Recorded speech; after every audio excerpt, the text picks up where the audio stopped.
నిన్న ఇక శాసనసభ మొత్తం దద్దరిల్లిపోయింది, అట్టుడికిపోయింది. సబితా ఇంద్రారెడ్డి ఇక్కడ కేంద్ర బిందువు అయ్యారు. నిన్న శాసనసభ సమావేశాలు ప్రారంభం అవగానే ముందుగా కేటీఆర్ ప్రభుత్వాన్ని వివిధ అంశాల మీద ఆయన విమర్శలు గుప్పించారు. సో ఆ తర్వాత దానికి సమాధానంగా అటువైపు నుంచేమో ముఖ్యమంత్రి రేవంత్ రెడ్డి, బట్టి విక్రమార్క, శ్రీధర్ బాబు వీళ్ళందరూ మాట్లాడారు. సో అయితే ఒక చిన్న అంశంతో మొత్తం శాసనసభ ఒక్కసారిగా డైవర్ట్ అయిపోయింది.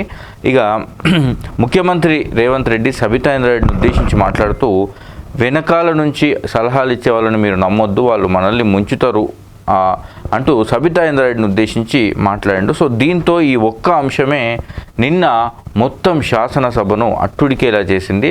సో ఇక ఆడబిడ్డలను అవమానిస్తారంటూ నేను ఏం ద్రోహం చేసినా, ఎవరికేం ద్రోహం చేసినా అనేది సబితా ఇంద్రారెడ్డి వాదన. గతంలో సబితా ఇంద్రారెడ్డి నన్ను మోసం చేసింది, రేపు నిన్ను కూడా మోసం చేస్తుంది అని కేటీఆర్కు సలహా ఇస్తున్నట్టుగా రేవంత్ రెడ్డి చేసిన ఒక కామెంటు తీవ్ర దుమారం రేపింది. ఆ తర్వాత బట్టి విక్రమార్క జోక్యం చేసుకుంటూ, ఇక మీరు గతంలో నేను సిఎల్పి లీడర్గా అవ్వాల్సి ఉన్నప్పుడు నా సిఎల్పి లీడర్గా నేను అయ్యే అవకాశాన్ని కోల్పోయేలా చేసి ఆ రోజు అధికారం కోసం, స్వార్థం కోసం పార్టీ మారింది సబితా ఇంద్రారెడ్డి.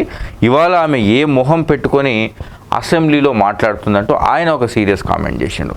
సో దీంతో ఇక సబితా ఇంద్రారెడ్డి కన్నీటి పర్యంతమైనరు. బీఆర్ఎస్ ఎమ్మెల్యేలు మొత్తం పోడియం చుట్టుముట్టి కేసీఆర్ సారీ చెప్పాలని డిమాండ్ చేయడం, రేవంత్ రెడ్డి సారీ చెప్పాలని డిమాండ్ చేయడంతో ఒక్కసారిగా సభలో గందరగోళమైనటువంటి వాతావరణం అయితే నెలకొంది.